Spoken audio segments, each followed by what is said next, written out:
Presenting Solitude Education app, available on Google Play Store. Download now.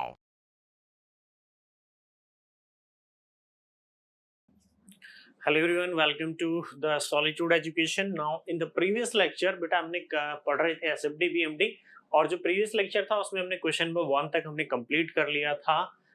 First question था हमारा वो। Now next move to the second question. ये भी question आपके SSC में आया है 2005 के अंदर।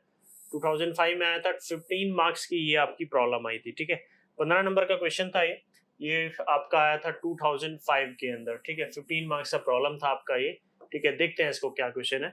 एक जैसा मैंने आपको ऑलरेडी पहले बताया कि एक क्वेश्चन आपका कंफर्म है, एक क्वेश्चन आपका 100% कंफर्म है कि भाई एग्जाम में आएगा ही एसएफडी बीएमडी से मेंस के अंदर। ठीक है, श्योरिटी है कि एक क्वेश्चन आपको जरूर मिल जाएगा। यहाँ से पढ़ो क्वेश्चन को। Drew the shear force and bending moment diagram for the beam carrying load as shown in the figure and locate the point of counterflexure। यानी कि आपको ये बीम दिया हुआ है बच्चों, और इस बीम का आपको एसएफडी और बीएमडी ड्रॉ करना है और पॉइंट ऑफ काउंटरफ्लेक्चर को भी लोकेट करना है। ठीक है, and locate the point of counterflexure, ये भी क्वेश्चन से पूछा गया। 15 नंबर की प्रॉब्लम है। चलो करते हैं स्टार्ट क्वेश्चन को। मैंने बच्चे आपको बताया था कि जब भी एसएफडी बीएमडी का मेंस के लिए प्रॉब्लम आए ड्रॉ करना, तो सबसे पहले काम आपका क्या होगा। फर्स्ट ऑफ ऑल आपका ये काम होगा कि आप रिएक्शन कैलकुलेट करेंगे। क्या कैलकुलेट करेंगे? रिएक्शन। अब ये सिमिलर क्वेश्चन है लाइक प्रीवियस क्वेश्चन की तरह, बस यहाँ पे थोड़ी लोडिंग चेंज है, उनकी ओरिएंटेशन थोड़ी चेंज है। ठीक है, तो अब देखो ये मेरी रिएक्शन थी, तो बच्चे यहाँ पे एक वर्टिकल रिएक्शन होगी मेरी, दैट इज ऑफ वीए, और मेरी एक दूसरी वर्टिकल रिएक्शन होगी दैट इज ऑफ वीबी। ठीक है, दो रिएक्शन होंगी मेरी वीए एंड वीबी। वी और वीबी को निकालना है, तो सबसे पहले मेरे को पता है भाई summation F y, vertical direction में फोर्सेस का सम क्या होना चाहिए? 0 होना चाहिए। वर्टिकली अप फोर्स मैंने ले लिया पॉजिटिव, और वर्टिकली डाउन फोर्स बच्चे मैंने ले लिया क्या? नेगेटिव। ठीक है, ये साइन कन्वेंशन लेते हैं मैंने, आप कुछ भी ले सकते हो, ऐसा कोई नहीं है, थंब रूल नहीं है कि आप वर्टिकली आपको पॉजिटिव ही ले, ऐसा नहीं है, उल्टा भी कर सकते हैं। ठीक है, तो अब यहाँ पे वर्टिकली अप कौन कौन से हैं भाई? वीए भी वर्टिकली अप है, वीबी भी वर्टिकली अप है, तो वीए प्लस वीबी। अब देखो यूडीएल लगा, क्या लगा बच्चे? यूडीएल लगा है। Now this is the UDL. UDL लगता है मेरा सीजी पे, कितना लोड होगा? इंटेंसिटी है 20, कितनी डिस्टेंस पे लगा है? 1 पे, तो 20 into 1 that is of 20 kilo Newton. कितना? 20 किलो न्यूटन, वो भी किस डायरेक्शन में? डाउनवर्ड डायरेक्शन में। तो माइनस डाउनवर्ड है, डाउनवर्ड को क्या लेते हैं? माइनस, तो माइनस 20, और एक दूसरा भी लोड लगा है 10 का, तो minus 10। It is equal to कितना हो गया बच्चे? 0 हो गया। It is equal to how much?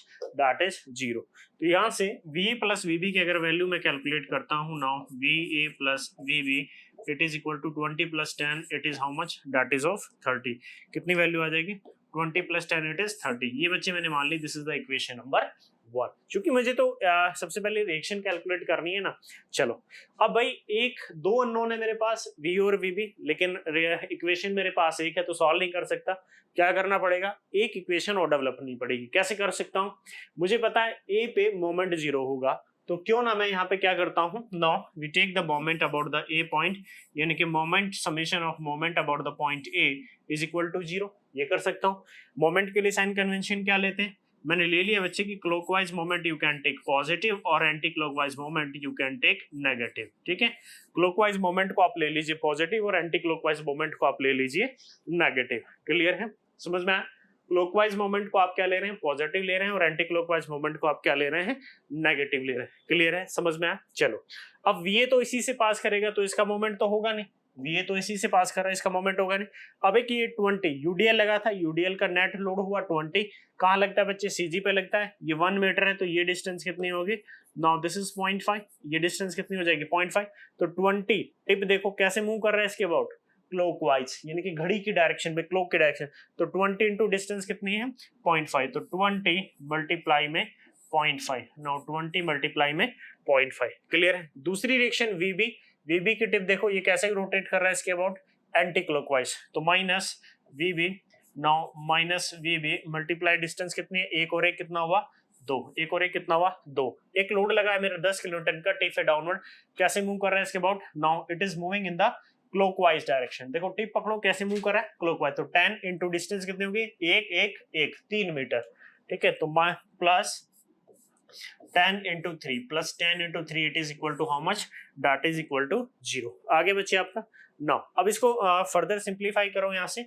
अगर मैं फर्दर सिंप्लीफाई करता हूँ तो VB it is coming out to be how much, VB किसके इक्वल आ जाएगा? अब देखो 20 इंटू 0.5 कितना हुआ 10, और 10 और 3 कितना हुआ 30, 40, 40 डिवाइडेड बाई 2 कितना हुआ, that is 20। Now it is equal to of 20। कितनी वैल्यू आ गई बच्चे? Now the value of VB it is coming out to be of 20।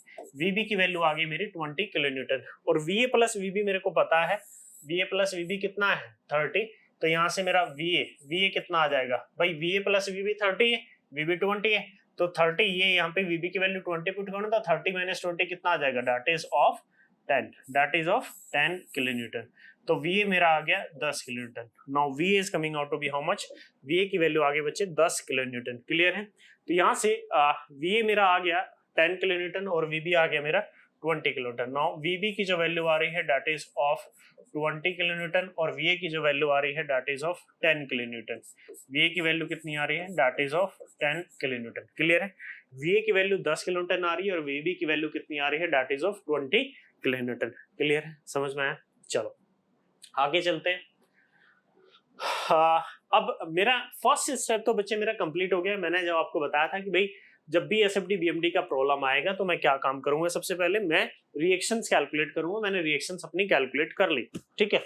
अब नेक्स्ट काम क्या होगा मेरा? नेक्स्ट होगा कि मैं शेयर फोर्स और बेंडिंग मोमेंट को with the help of trick की हेल्प से मैं ड्रॉ कर दूंगा, और लास्ट में ना बाद में उनकी कैलकुलेशंस दिखा दूंगा कि भाई एसएफडी की कैलकुलेशन ऐसे की थी मैंने और बेंडिंग मोमेंट की कैलकुलेशन मैंने ऐसे की थी, ठीक है।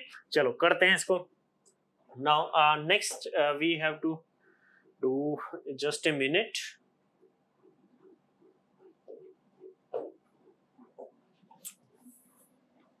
Now this is the beam, just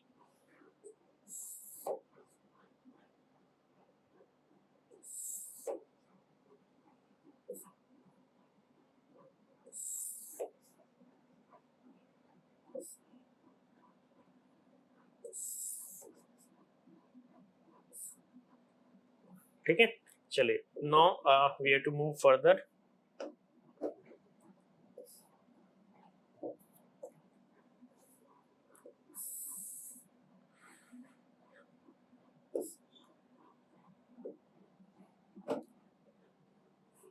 चलिए अब सबसे पहले बच्चे एसएफडी ड्रॉ करते हैं। एसएफडी के लिए मैंने सबसे पहले क्या ड्रॉ कर ली? मैंने अपनी रेफरेंस लाइन को ड्रॉ कर लिया, ठीक है।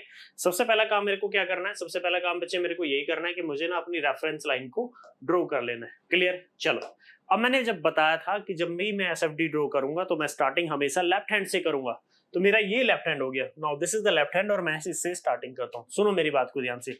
अब मैं जब ए पॉइंट से स्टार्टिंग कर रहा हूं तो मैंने देखा ए पॉइंट पे वर्टिकली अप रिएक्शन लगी है, कितनी? 10।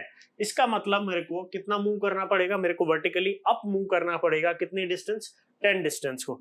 तो मैं इस पॉइंट पे था, इस पॉइंट पे मैंने क्या किया? We have to move vertically upward.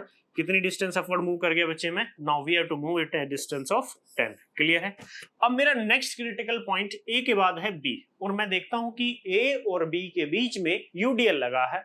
जब ए और बी के बीच में जब किसी पार्ट में यूडीएल लगाता है तो मेरा क्या बनता है? मेरा इंक्लाइंड स्ट्रेट लाइन बनती है in case of shear force diagram. क्या बनेगा बच्चे? Inclined straight line. अब मेरे को एक रिलेशन पता है कि भाई dv upon d x is equal to minus डब्ल्यू। माइनस साइन का इंडिकेट करता है लोडिंग क्या है मेरी? डाउनवर्ड, ठीक है। यानी कि स्लोप मेरा क्या होगा? नेगेटिव। स्लोप मेरा क्या है बच्चे? नेगेटिव है। स्लोप क्या है? नेगेटिव। स्लोप नेगेटिव का मतलब क्या है? मैंने बताया था स्लोप नेगेटिव है तो dv upon d x less than zero होगा। लेस देन जीरो का मतलब अगर किसी भी फंक्शन का फर्स्ट डेरिवेटिव जीरो है तो लेस देन जीरो है तो इसका मतलब डिक्रीजिंग कर्व बनता है, और अगर ग्रेटर देन जीरो है तो इंक्रीजिंग कर्व बनेगा।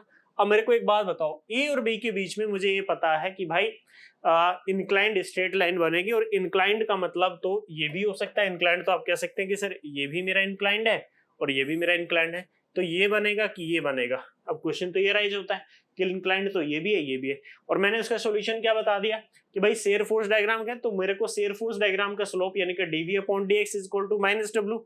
माइनस का मतलब डाउनवर्ड लोडिंग, माइनस साइन है तो लेस देन जीरो होगा। माइनस लेस देन जीरो ही तो होता है, यानी कि फंक्शन का डेरिवेटिव लेस देन जीरो, इसका मतलब डिक्रीजिंग कर्व बनेगा। डिक्रीजिंग मतलब ये तो नहीं बन रहा भाई, ये तो नहीं बन रहा, ये वाला बनेगा, इसका मतलब ये वाला कर्व बनेगा। अब मुझे पता चल गया डिक्रीजिंग कर्व ये बन रहा है। क्लियर है इतना। अब डिक्रीजिंग कर्व बन रहा है, ये मेरे को पता चल गया। नेक्स्ट, अब ये जाके कहां मिलेगा बी पॉइंट पे, उसके लिए मेरे को शेयर फोर्स निकालना पड़ेगा। कैसे?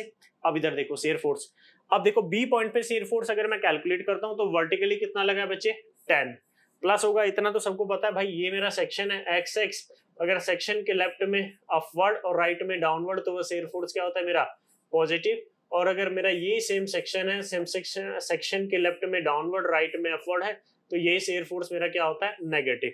ये बी पॉइंट पे मैं शेयर फोर्स निकाल रहा हूं, तो लेफ्ट में सेक्शन के लेफ्ट में ये अपवर्ड फोर्स है 10 का, तो क्या होगा प्लस, ये यूडीएल का टोटल नेट लगेगा डाउनवर्ड, सेक्शन के लेफ्ट में डाउनवर्ड तो क्या होगा नेगेटिव, तो -20, तो 10 - 20 it is coming out to be how much, that is -10।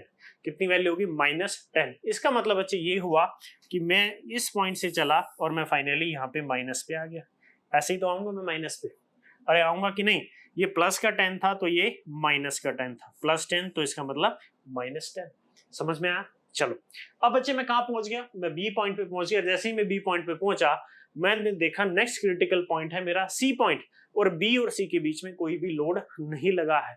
और जब किसी रीजन में कोई लोड नहीं लगता है तो एसएफडी की शेप कैसी बनती है, एसएफडी कैसा बनता है हॉरिजॉन्टल स्ट्रेट लाइन। क्या बनेगा?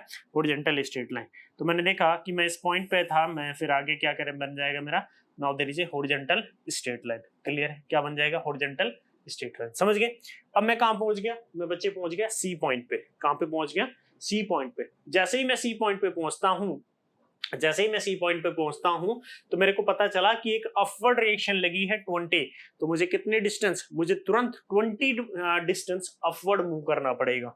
ठीक है, मैं इस पॉइंट पे था, मैंने बच्चे में तुरंत 20 अपवर्ड मूव कर गया। 20 अपवर्ड का मतलब क्या है भाई, 10 तो ऑलरेडी मैं नीचे आ रखा था, यानी कि 10 और ऊपर चलना पड़ेगा। तो मैं ये पोजीशन, अब नई पोजीशन क्या हो गया मेरी 10। अब मैं सी, नेक्स्ट क्रिटिकल पॉइंट है मेरा D point. Next critical point बच्चे क्या है मेरा डी पॉइंट। सी और डी के बीच में अगेन कोई लोड नहीं लगा, एग्जैक्टली डी पे लगा है ना वो, तो सी और डी के बीच में कोई लोड नहीं लगा, तो इसका मतलब अगेन क्या बनेगी, again there is a horizontal straight line. मैं यहाँ पे पहुंच गया। लेकिन जैसे ही बच्चे मैं इस पॉइंट पे पहुंचता हूं तो मेरे को पता चला, मेरे को ये पता चलता है कि डी पॉइंट पे आपका नेट डाउनवर्ड लोड लगा है कितना 10। कितना लोड लगा है net downward load, that is 10। तो 10 की वैल्यू, मुझे कितना नीचे आना पड़ेगा, मुझे 10 नीचे आना पड़ेगा। नाउ मैं इस पॉइंट पे जैसे ही पहुंचा, now this is this value. Clear हुआ?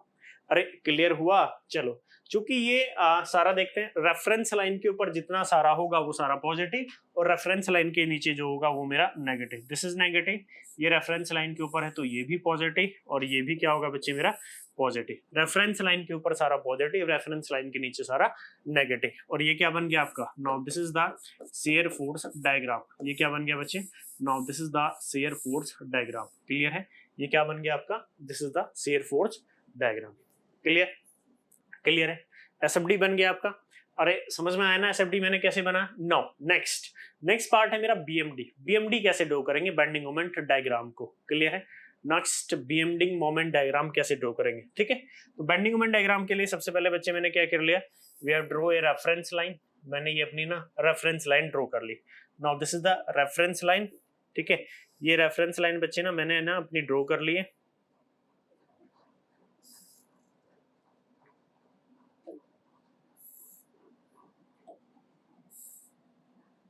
ठीक है, ये रेफरेंस लाइन मैंने ड्रॉ कर ली। अब देखते हैं बेंडिंग मोमेंट डायग्राम कैसे ड्रॉ करेंगे। ठीक है, अब स्टार्टिंग करते हैं। Now starting from the point A. Point A से जब बच्चे मैं स्टार्टिंग करता हूं तो मुझे को पता है मैं हमेशा लेफ्ट से स्टार्टिंग कर रहा हूं, मैंने ये भी आपको बता चुका हूं।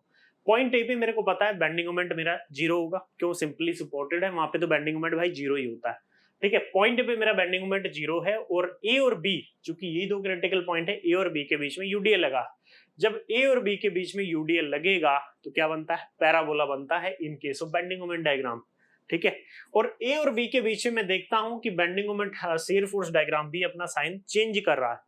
अपना शेयर फोर्स डायग्राम भी बच्चे क्या कर रहा है, साइन चेंज कर रहा है, प्लस से माइनस में जा रहा है। इसका मतलब मेरे को क्या मिलेगा, मेरे को क्या मिलेगा, या तो bending moment either extreme maximum होगा या एक्सट्रीम मिनिमम होगा। इसका मतलब मुझे इस पॉइंट पे भी बेंडिंग मोमेंट को चेक करना पड़ेगा। इसका मतलब बच्चे मेरे को इस पॉइंट पे भी बेंडिंग मोमेंट को चेक करना पड़ेगा। कौन से पॉइंट पे, now this is the point. ये एडिशनल क्रिटिकल पॉइंट देता है, मैंने बताया था ना, now this point give you additional critical point. ये आपको एडिशनल क्रिटिकल पॉइंट देगा। ठीक है, in case of bending moment diagram. ठीक है, अब ये पॉइंट कैसे पता चलेगा? अब देखो, एक छोटा ट्रायंगल तो ये हो गया, एक दूसरा छोटा ट्रायंगल ये हो गया।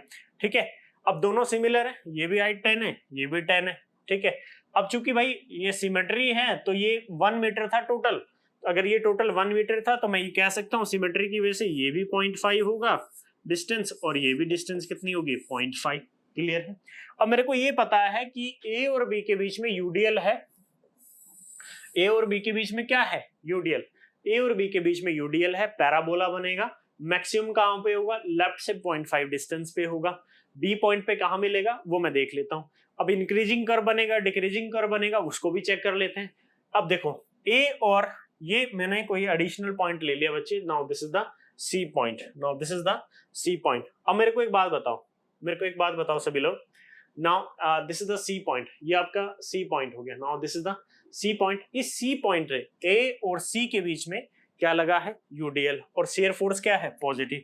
मेरे को एक रिलेशन पता है, now dm upon dx is equal to vx, dm upon dx is equal to vx, यानी कि बेंडिंग मोमेंट डायग्राम का जो स्लोप होता है वो किसके बराबर होता है? वो शेयर फोर्स के बराबर होता है। जो मेरा बेंडिंग मोमेंट डायग्राम होता है उसका जो स्लोप होता है वो किसके बराबर होता है? Shear force at that section. Shear force क्या है? ए और सी के बीच में पॉजिटिव है। पॉजिटिव का मतलब हुआ बच्चे ग्रेटर देन 0। इसका मतलब क्या है? इंक्रीजिंग कर्व बनेगा। अब इंक्रीजिंग तो ये भी हो सकता है, ये भी हो सकता है, ये बने कि ये बने, वो चेक करना पड़ेगा। अब मेरे को एक बात बताओ, ए पॉइंट पे शेयर फोर्स है, यस, शेयर फोर्स एग्जिस्ट करता है, इसका मतलब डीएम अपॉन डीएक्स एग्जिस्ट करेगा। डीएम अपॉन डीएक्स का मतलब स्लोप एग्जिस्ट करेगा। भाई स्लोप तो तभी होगा ना जब वो ऐसे जाएगा, अगर वो ऐसे जाएगा तो इसका मतलब स्लोप 0 है। इसका मतलब ये तो नहीं बन सकता मेरा, ये बनेगा। क्लियर है? और ये मैक्सिमम वैल्यू कहां गेन करेगा? इंक्रीजिंग होगा तो अपवर्ड जाएगा, और मैक्सिमम वैल्यू कहां गेन कर लेगा? यहाँ पे 0.5 पे। समझ में आया ना? चलो, इतना समझ में आया? चलो अब आगे देखो, सुनो इधर। अब मेरे को बच्चे इतना पता चल गया कि भाई इंक्रीजिंग कर्व बन रहा है, इस पॉइंट पे मेरा स्लोप भी एग्जिस्ट करेगा, तो now this will have the value like this. ठीक है, ये कुछ ऐसे जाएगा। इतना मेरा कंफर्म हो गया कि इस पॉइंट पे मेरा स्लोप भी होगा। ठीक है, इंक्रीजिंग कर्व बनेगा, और इस पॉइंट पे जाके मैक्सिमम होगा। कितनी वैल्यू मैक्सिमम होगी वो बाद में देख लेंगे अभी। ठीक है, अब यह लिख दे, कैलकुलेट कर ही लेते हैं कि वैल्यू कितनी होगी ना। अगर बच्चे मैं वैल्यू कैलकुलेट करता हूँ उसकी सी पॉइंट पे बेंडिंग मोमेंट, तो 10 इंटू 0.5 सैगिंग बॉन्डिंग मोमेंट देगा। सैगिंग मैंने बताया था ना कि ये भाई सेक्शन होता है। Now this is section XX, ये मेरा सेक्शन है XX, तो ये बेंडिंग मोमेंट मेरा सैगिंग बेंडिंग मोमेंट होता है, और ये बेंडिंग मोमेंट मेरा होगिंग बेंडिंग मोमेंट होता है। Now this is the sagging and this is the hogging. ये मेरा सैगिंग होता है, ये मेरा होगिंग होता है। Now this is positive and this is negative. Now this is positive and this is negative. Clear है? तो कितनी हुई वैल्यू? नाउ वैल्यू कितनी? 10 वैल्यू थी, डिस्टेंस कितनी है? 0.5, तो 10 इंटू 0.5 सैगिंग है भाई। सैगिंग कैसे? देखो कैसे घुमा रहा है सेक्शन के अबाउट, सेक्शन के लेफ्ट में क्लॉकवाइज, तो 10 इंटू 0.5। अब ये यूडीएल की इंटेंसिटी है 20, डिस्टेंस कितनी है? 0.5। कैसे देगा? ये तो डाउनवर्ड लगेगा ना, कैसे घुमाएगा? Anti clockwise. सेक्शन के लेफ्ट में एंटी यानी कि होगी कितना? -20 इंटू 0.5 डिस्टेंस, कितनी डिस्टेंस पे ऐड करेगा? 0.5 divided by 2, 0.5 divided by 2।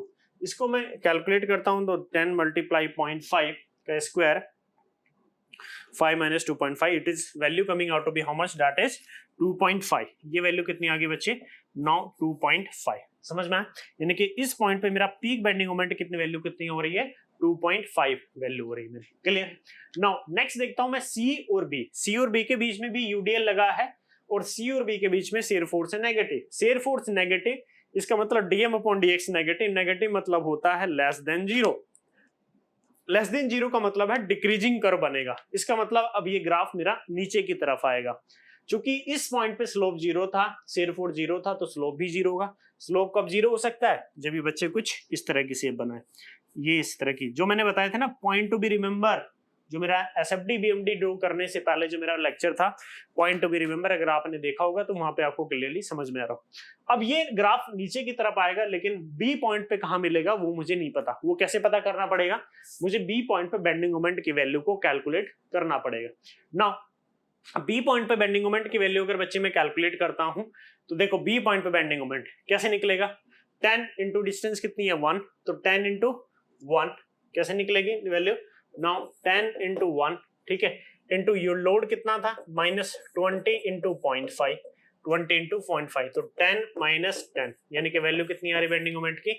Now the value of bending moment is coming out to be how much, that is 0। कितनी है वैल्यू बेंडिंग मोमेंट की, 0 आ रही है। कितनी आ रही है बच्चे, 0 आ रही है। समझ में आया? तो इसका मतलब ये ग्राफ जो है बच्चे मेरा, now this graph will meet at this point like this, वो इस ग्राफ ऐसे मिलेगा। यहाँ पे आप कहोगे कि सर ये ग्राफ कुछ ऐसे भी तो मिल सकता था, ऐसे क्यों नहीं मिला? तो बच्चे ऐसे इसलिए नहीं मिला क्योंकि इस पॉइंट पे ना शेयर फोर्स है। शेयर फोर्स है, इसका मतलब स्लोप एग्जिस्ट करेगा। अगर आपने ऐसे ही मिला दिया तो इसका मतलब स्लोप 0 है। स्लोप 0 का मतलब है कि शेयर फोर्स 0 है, जो कि शेयर फोर्स 0 नहीं है। क्लियर है? इतना समझ में आया? चलो अब आगे चलते हैं। सुनो, अब मैं कहां पहुंच गया, मैं पहुंच गया बच्चे बी पॉइंट पे। मैं कहां पे पहुंच गया बच्चे, बी पॉइंट पे पहुंच गया। अब मैंने देखा नेक्स्ट क्रिटिकल पॉइंट है सी, और बी और सी के बीच में कोई लोड नहीं लगा है। और जब बी और सी के बीच में लोड नहीं लगेगा तो इसका मतलब क्या है, क्या बनेगा इन case of bending moment diagram, inclined straight line. अब इंक्लाइंड तो सर आप कहेंगे सर इंक्लाइंड तो ये भी हो सकती है, इंक्लाइंड ये भी हो सकती है, कि ये ग्राफ बनेगा कि ये बनेगा, उसको कौन बताएगा। अब इस पॉइंट बी और सी के बीच में शेयर फोर्स है नेगेटिव, नेगेटिव यानी कि Vx की वैल्यू नेगेटिव, नेगेटिव मतलब होता है लेस देन 0, यानी कि dm/dx लेस देन 0। किसी भी फंक्शन का फर्स्ट डेरिवेटिव अगर लेस देन 0 है तो इसका मतलब डिक्रीजिंग कर्व बनेगा। डिक्रीजिंग तो भाई ये होता है, ना कि ये। अब ये भी श्योरिटी होगी, ये तो ग्राफ ऊपर नहीं जाएगा, नीचे ही आएगा, ये भी श्योरिटी हो गई ना। चलो अब नीचे की तरफ आएगा तो कहां मिलेगा, जाके सी पॉइंट पे मिलेगा। तो मैंने बोल दिया कि भाई ये नीचे की तरफ आ रहा है ग्राफ, तो नीचे की तरफ जब आएगा तो ये कहीं ना कहीं किसी पर्टिकुलर पॉइंट पे तो मिलेगा ही। हमने बोल दिया कि now this will meet at this point, ये किसी पर्टिकुलर पॉइंट पे ऐसे मिल गया। क्लियर हुआ? अब यहाँ पे वैल्यू कितनी होगी, वैल्यू देख लेते हैं। 10 इंटू 1, भाई लोड था ना मेरा। Now the load value is how much, 10 kilonewton का लोड लगा था, डिस्टेंस थी 1, 10 इंटू 1 यानी कि बेंडिंग मोमेंट मेरा कितना हो गया, 10। बेंडिंग मोमेंट बच्चे कितना हो गया मेरा, 10। Now bending moment is coming out to be how much, that is 10। Clear है? अब नेक्स्ट लोडिंग कंडीशन पे चलता हूं। नेक्स्ट लोडिंग कंडीशन पे चला, मैंने देखा सी और डी के बीच में अगेन आपका कोई लोड नहीं लगा है, तो इंक्लाइंड स्ट्रेट लाइन बनेगी। लेकिन इंक्लाइंड तो बनेगा, इंक्लाइंड अप जाएगा कि इंक्लाइंड डाउन, वो कौन बताएगा? वो बच्चे आपको बताएगा कौन, शेयर फोर्स। सी और डी के बीच में शेयर फोर्स पॉजिटिव, पॉजिटिव का मतलब बच्चे क्या हुआ, सी और डी के शेयर फोर्स पॉजिटिव, पॉजिटिव मतलब होता है ग्रेटर देन 0, यानी कि dm/dx ग्रेटर देन 0, किसी फंक्शन का फर्स्ट डेरिवेटिव ग्रेटर देन 0, इसका मतलब इंक्रीजिंग कर्व बनेगा। और इंक्रीजिंग कर्व का मतलब बच्चे क्या होता है, इंक्रीजिंग का मतलब है कि वो इस पर्टिकुलर पॉइंट से ऐसे जाएगा, यही तो इंक्रीजिंग है, ऐसे थोड़ी ना आएगा, ये तो डिक्रीजिंग हो गया। समझ में?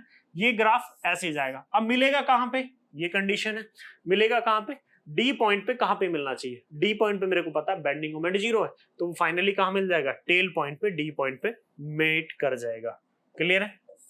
नाउ अब वो फाइनली इस पॉइंट से चला तो कहां पे मिला, now it will meet at this point. Clear हुआ? अरे क्लियर हुआ?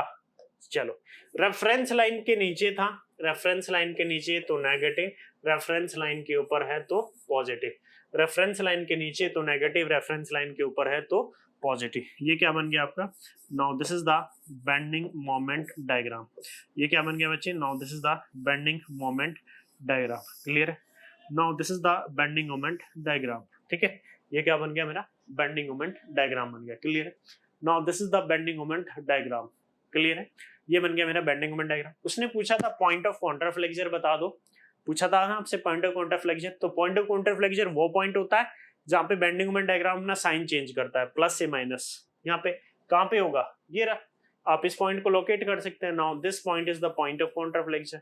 ये क्या है, now this is the point of contraflexure. ठीक है, ये आपका बच्चे पॉइंट ऑफ कॉन्ट्राफ्लेक्चर हो गया। क्लियर हो? देखो कितना आसान सा क्वेश्चन था। इसके बाद जब आप लिखेंगे रफ शीट में, वहां पे जब अपनी कॉपी में लिखेंगे, वहां पे कन्वेंशनल में, एग्जामिनेशन में, तो बच्चे आपको क्या करना है, मैंने क्या बताया था आपको ना, एक काम और करना है इसके अलावा। क्या काम करना है आपको बच्चे, ये काम करना है ना कि आप लोगों को इसकी कैलकुलेशन भी करके दिखानी होगी सेक्शन वाइज। एक मिनट, मैं इसको थोड़ा ठीक कर देता हूं।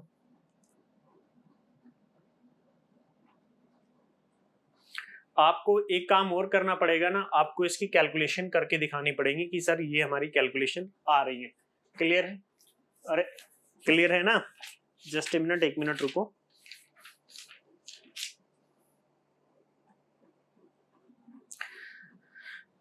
आपको इसकी कैलकुलेशन करके दिखानी पड़ेगी भाई। ए बी के बीच में एक सेक्शन ले लेना, वहां पे शेयर फोर्स बेंडिंग मोमेंट दिखा देना। बी सी के बीच में एक सेक्शन, वहां पे शेयर फोर्स बेंडिंग मोमेंट दिखा देना।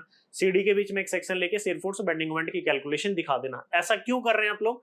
ऐसा इसलिए कर रहे हैं कि एग्जामिनर को भी तो दिखाना पड़ेगा ना भाई, वैल्यूज कहाँ से आई है। ऐਵੇਂ थोड़ी ना हवा में वैल्यूज आ गए कि सर ये वैल्यू ये थी, ये वैल्यू ये थी। नहीं, वहां पे बताना पड़ेगा ना आपको कि ये वैल्यूज मेरी कहाँ से आई है। क्लियर हुआ? बस इतना। एक और इसमें काम कर सकते हैं आप लोग। क्या काम कर सकते हैं बच्चे? ये लिख देना, जैसे ये पैराबोला बना है तो इसमें ना 2 डिग्री लिख देना। 2 डिग्री में वो समझ जाएगा कि भाई पैराबोला है, ठीक है। 3 डिग्री लिखोगे तो क्यूबिक बन जाएगा। क्लियर है? समझ में आया? तो देखो कितने इतने ज्यादा टफ क्वेश्चन आपसे नहीं पूछता है। ये एसएससी जेईई में आया था 2005 के अंदर, 15 मार्क्स की प्रॉब्लम थी। तो कभी भी आपसे बच्चे ना टफ क्वेश्चन नहीं पूछेगा। टफ इन द सेंस कि भाई वो बहुत ही ज्यादा रॉकेट साइंस यूज कर रहा है उन क्वेश्चन में, नहीं। ऐसे क्वेश्चन वो कभी भी आपसे नहीं पूछने वाला है। काफी इजी क्वेश्चन वो हमेशा करेगा आपसे। बस आपको पहचानना है कि भाई मेरे को क्वेश्चन को डील कैसे करना है, ठीक है। और इतना बड़ा वो नहीं था कि आप इस क्वेश्चन को बहुत ज्यादा टाइम लगा दो। मुश्किल से 15 नंबर का क्वेश्चन है तो ज्यादा लगेगा 5-7 मिनट आपकी जाएगी क्वेश्चन को करने में, ठीक है। हालांकि इस बार नहीं पूछा था एसएफडी बीएमडी का क्वेश्चन, लेकिन ऐसा नहीं है कि नहीं पूछेगा। नेक्स्ट टाइम अभी आप दोगे पेपर 2020 वाला मेंस का, तो मे बी 100% पूछेगा। हर साल क्वेश्चन करता, ठीक है। चलो इस क्वेश्चन को आप नोट कर लीजिएगा। पहले इतना पोर्शन बच्चे नोट कर लेना, and after that you have to note down this, ठीक है। चलो मिलते हैं नेक्स्ट लेक्चर में नेक्स्ट क्वेश्चन के साथ, नेक्स्ट टॉपिक, ठीक है। चलो नेक्स्ट टॉपिक में मिलेंगे। बाकी आप मैंने टेलीग्राम उसका व्हाट्सएप ग्रुप का लिंक दे दिया है आपको, एप्लीकेशन का लिंक है आपको वीडियो के डिस्क्रिप्शन में मिल जाएगा नीचे। वहाँ पे आप डाउनलोड कर सकते हैं एप्लीकेशन, और व्हाट्सएप ग्रुप भी ज्वाइन कर सकते हैं, ठीक है। Okay, thank you. मिलते हैं नेक्स्ट लेक्चर के अंदर।